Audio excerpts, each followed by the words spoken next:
Bien, hoy analizaremos un caso colombiano perteneciente a la jurisprudencia de la Corte Interamericana de Derechos Humanos.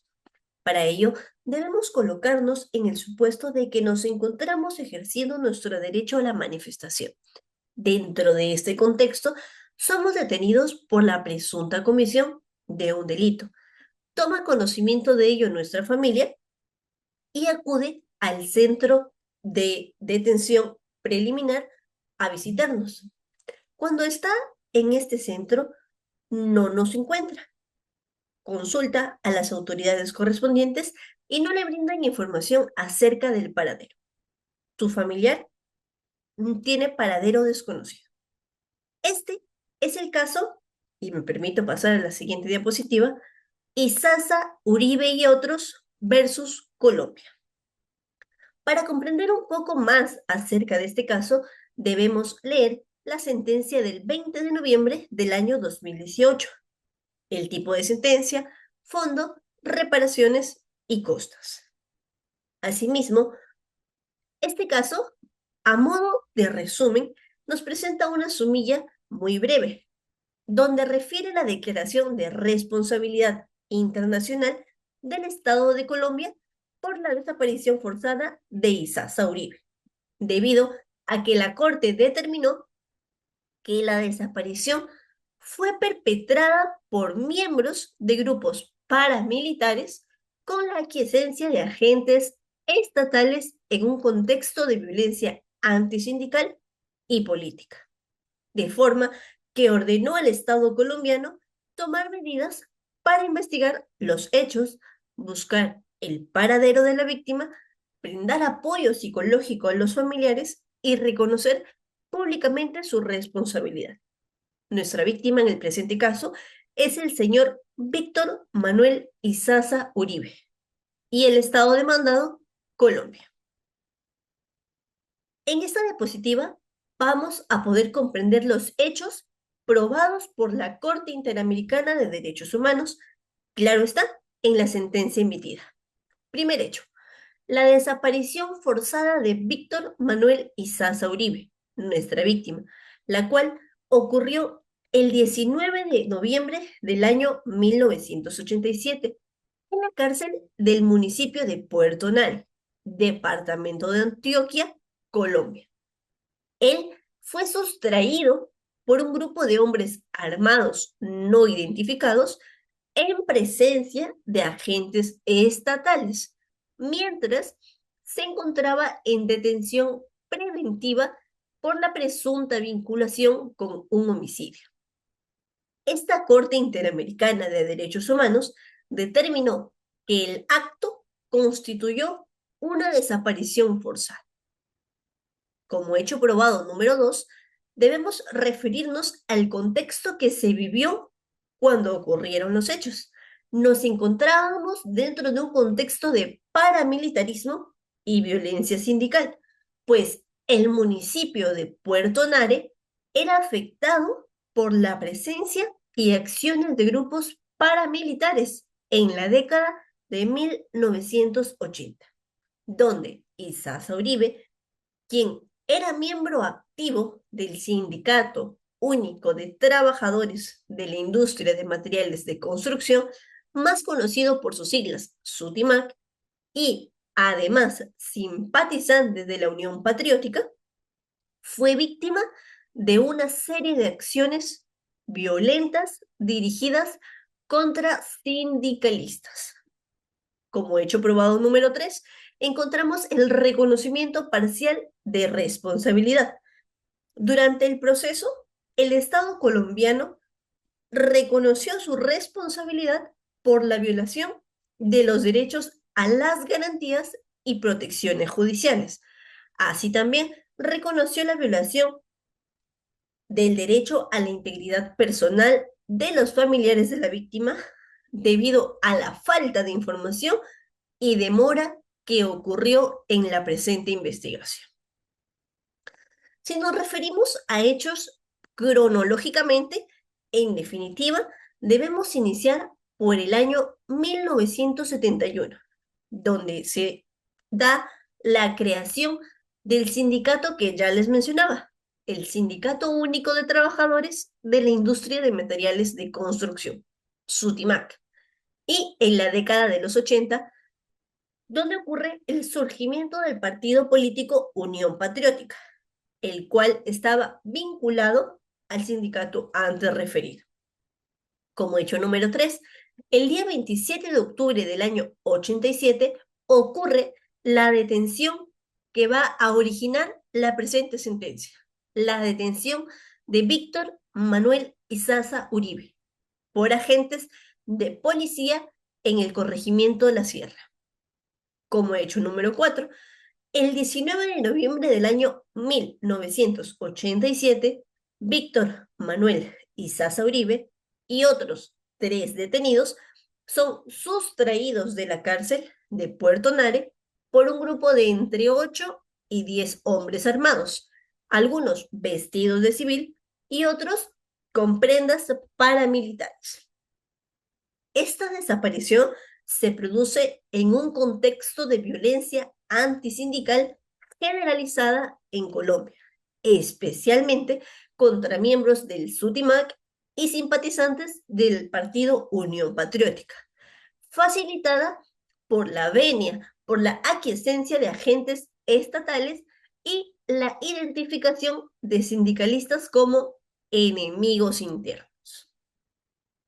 Asimismo, el 19 de noviembre del año 1987, Carmenza Vélez, quien es esposa de nuestra víctima, el señor Izaza Uribe, denuncia la desaparición y es ahí cuando inicia su búsqueda. Para enero del año 89, 2 años después, Carmenza Vélez presenta una queja ante la Procuraduría Delegada para la Defensa de Derechos Humanos. Posteriormente, en octubre del año 92, ocurre lo peor. El archivo provisional de la indagación preliminar por la Procuraduría Delegada. Recién para el año 2011 se da la reasignación de la investigación a la Fiscalía de Derechos Humanos y Derecho Internacional Humanitario de Medellín, por lo que recién en febrero del año 2016, hace muy poco, la Procuraduría General de la Nación revoca la decisión que se tomó en el año 1992 y dispone la continuación de la actuación disciplinaria. Luego, en el año 2013, específicamente en noviembre, ocurre la publicación del informe del Centro Nacional de Memoria Histórica mencionando la desaparición forzada de Víctor Manuel Izaza Uribe. Para el 20 de noviembre del año 2018, la Corte Interamericana de Derechos Humanos dicta sentencia declarando responsable al Estado de Colombia.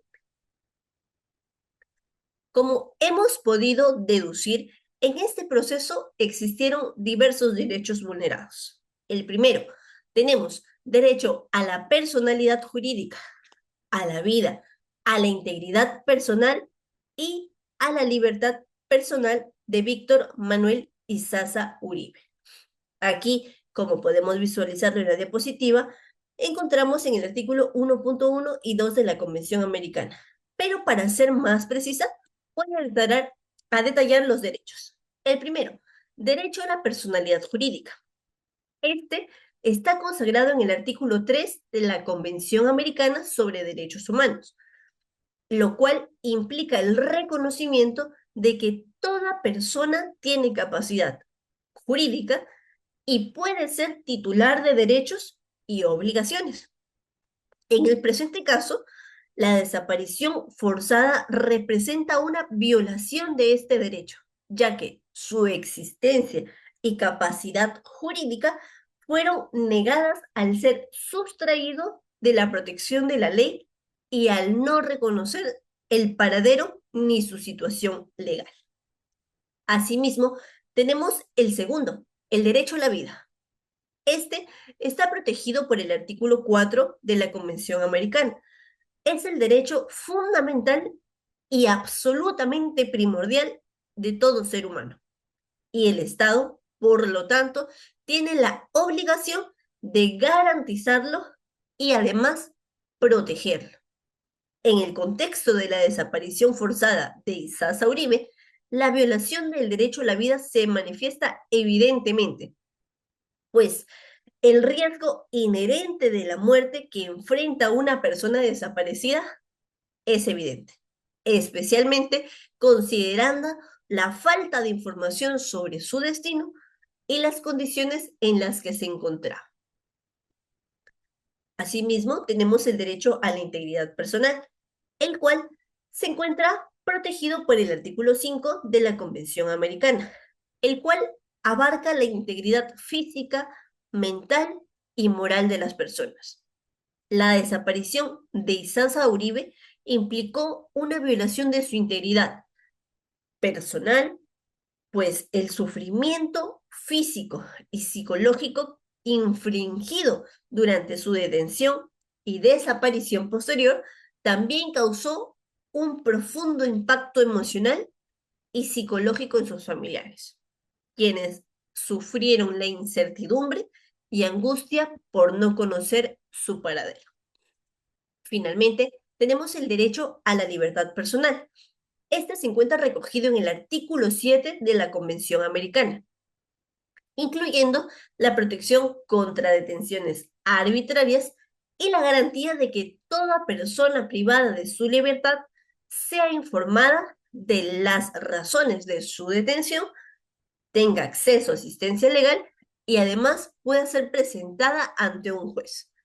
En el caso Isaza Uribe, su desaparición forzada constituyó una grave, absoluta violación de su libertad personal, además de que fue sustraído de cualquier protección legal sin que se respetaran las garantías procesales mínimas.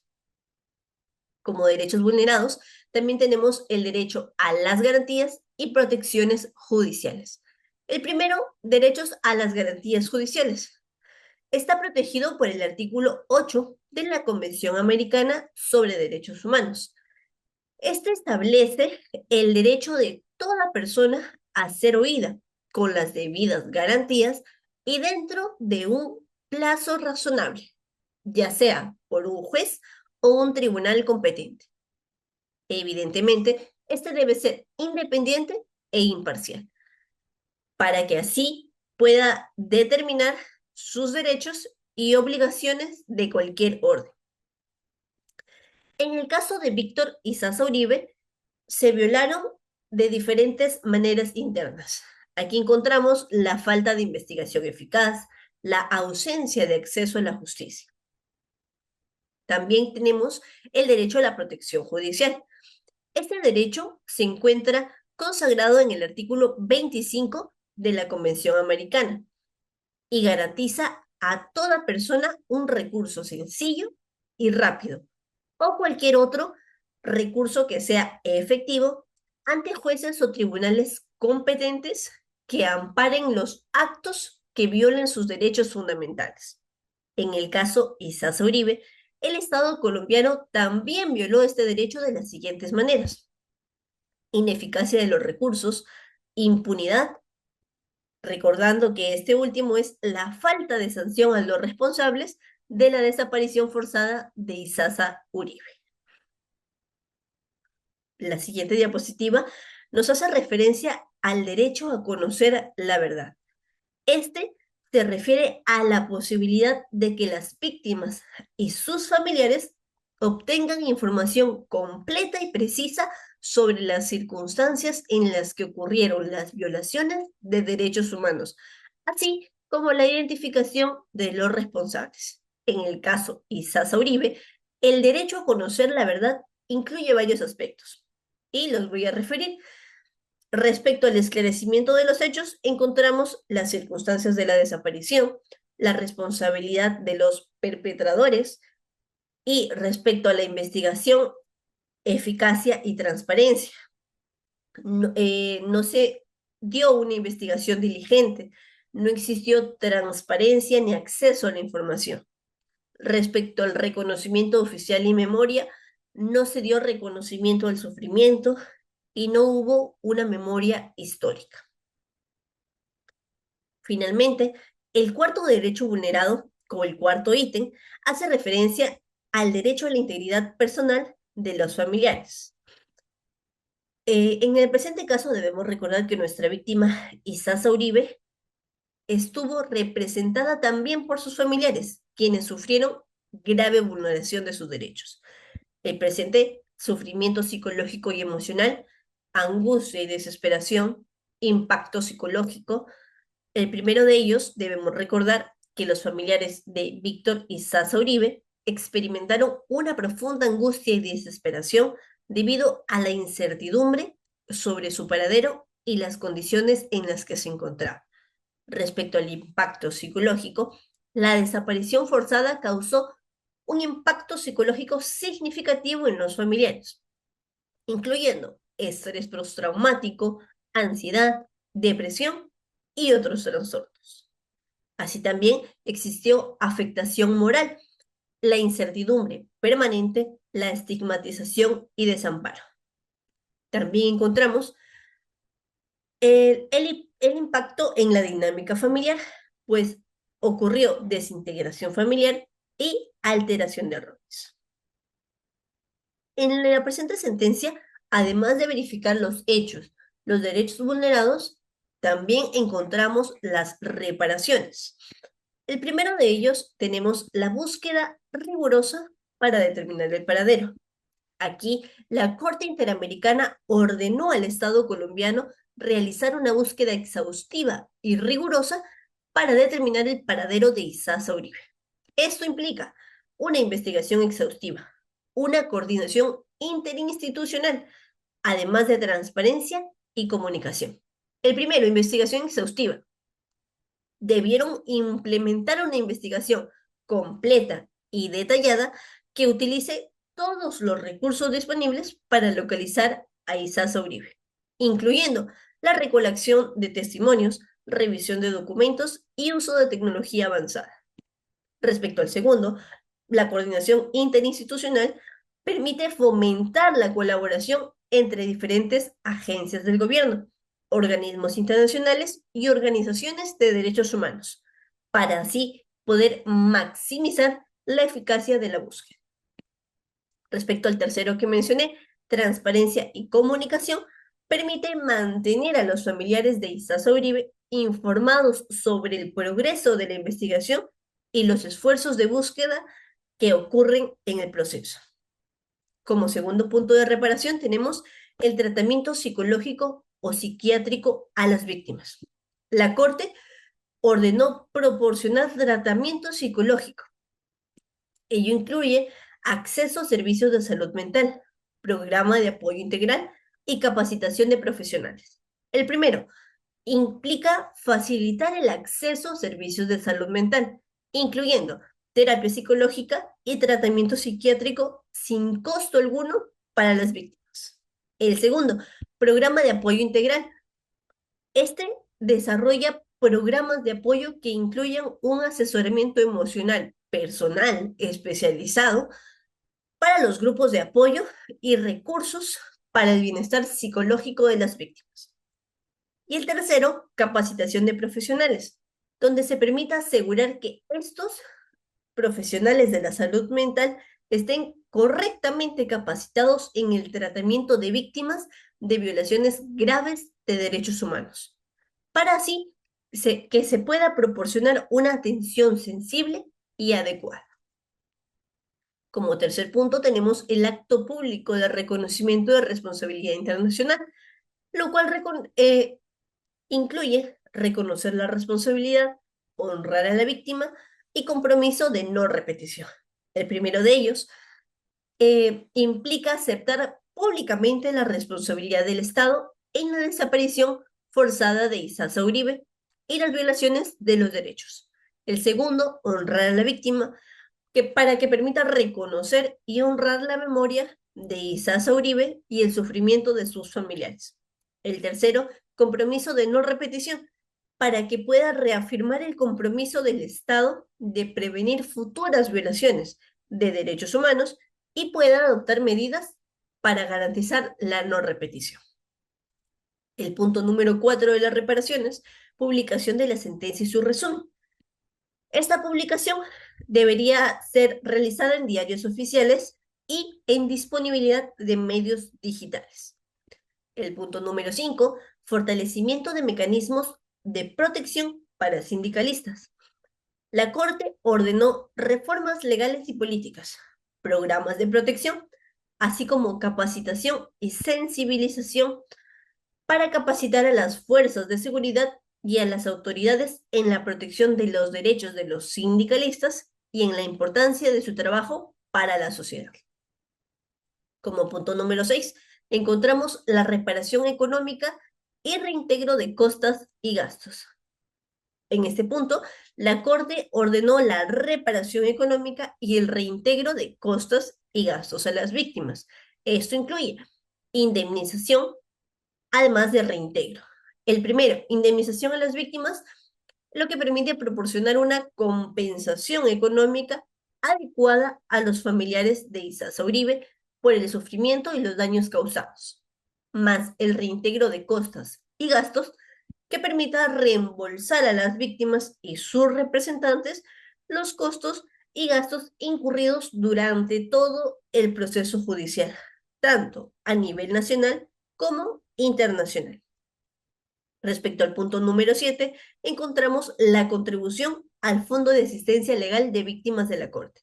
Aquí, la Corte ordenó a Colombia realizar una contribución al Fondo de Asistencia Legal de Víctimas de la Corte Interamericana de Derechos Humanos. Este fondo ayuda a garantizar que las víctimas de violaciones de derechos humanos tengan acceso a la representación legal y así puedan participar plenamente en los procedimientos de la Corte. Con estas reparaciones explicadas, nos queda una duda. ¿Cuáles fueron los puntos resolutivos de esta sentencia? Y para ello, en esta diapositiva nos lo explica. El primero, la responsabilidad del Estado de Colombia. La Corte declaró al Estado de Colombia responsable internacionalmente por la desaparición forzada de Isaza Uribe, ocurrida, como les mencioné inicialmente, el 19 de noviembre del año 87, así como la desaparición que fue atribuida a miembros de grupos paramilitares con la venia de agentes estatales en un contexto de violencia y represión contra sindicalistas. Como punto número 2, la violación de derechos. Esta Corte consideró que el Estado de Colombia violó varios derechos humanos, como les mencionaba, incluidos los derechos a la personalidad jurídica, a la vida, a la integridad personal, a la libertad personal, a la libertad sindical de nuestra víctima Isaza Uribe. También declaró la violación de los derechos a las garantías judiciales, a la protección judicial, a conocer la verdad y a la integridad personal de los familiares de las víctimas. Con estos últimos dos puntos, el punto número 4 y el punto número 5, nos surge la duda. ¿Cuáles fueron las reparaciones que se cumplieron y cuáles las que no? Para ello, he realizado un cuadro bastante dinámico. En la primera parte encontramos las obligaciones. El primero, reconocimiento de responsabilidad internacional. Este, cumplida. Publicación de la sentencia, como verificamos, hemos tenido acceso a ella, cumplida. Investigación efectiva. Está en un cumplimiento parcial. Búsqueda de la persona desaparecida, pendiente de cumplimiento. Acto público de reconocimiento de responsabilidad internacional, pendiente de cumplimiento, y ya lo voy a explicar un poco más adelante por qué aún está pendiente. Reparaciones, pendiente de cumplimiento. Fortalecimiento de mecanismos de protección para sindicalistas, pendiente de cumplimiento. Aquí voy a ser un poco más extensa respecto a las obligaciones. Las que se encuentran totalmente cumplidas, reconocimiento de responsabilidad internacional. El Estado de Colombia reconoció su responsabilidad internacional por las violaciones específicas de derechos humanos relacionados con el caso de Isaza Uribe, así como la publicación de la sentencia. Pero respecto a las parcialmente cumplidas, encontramos a la investigación efectiva, ya que esta investigación aún continúa en la etapa preliminar desde el año 2011, pues no se ha avanzado significativamente para determinar los hechos y responsabilidades de manera efectiva. Respecto a las pendientes de cumplimiento, tenemos búsqueda de la persona desaparecida, ya que no se ha realizado una búsqueda rigurosa y efectiva del paradero de Isaza Uribe por el Estado colombiano. Acto público de reconocimiento de responsabilidad internacional, ya que aunque se reconoció la responsabilidad internacional, no se ha llevado a cabo un acto público de reconocimiento de dicha responsabilidad en Colombia. Por eso es pendiente de cumplimiento. Reparaciones por daños materiales e inmateriales. Tenemos reintegro de costas y costos, fondo de asistencia legal de víctimas y que ello no se ha verificado el cumplimiento completo de estas reparaciones. Tenemos también al fortalecimiento de mecanismos de protección para sindicalistas. No se han fortalecido adecuadamente los mecanismos de protección para sindicalistas y organizaciones sindicales como lo establecía la sentencia. Finalmente, encontramos los votos. Tenemos al juez Eduardo Ferré MacGregor, quien es presidente, a favor de la sentencia. Eduardo Biogrossi, en su calidad de vicepresidente, a favor de la sentencia. Elizabeth Odio Benito, jueza, a favor de la sentencia. Eugenio Raúl Zaffaroni, juez, a favor de la sentencia. Y Patricio Pazmiño Freire, juez, quien también está a favor de la sentencia. Esta ha sido una breve explicación del caso colombiano Isaza Uribe, perteneciente a la jurisprudencia de la Corte Interamericana de Derechos Humanos. Stacy Sánchez, nos encontramos en un próximo video.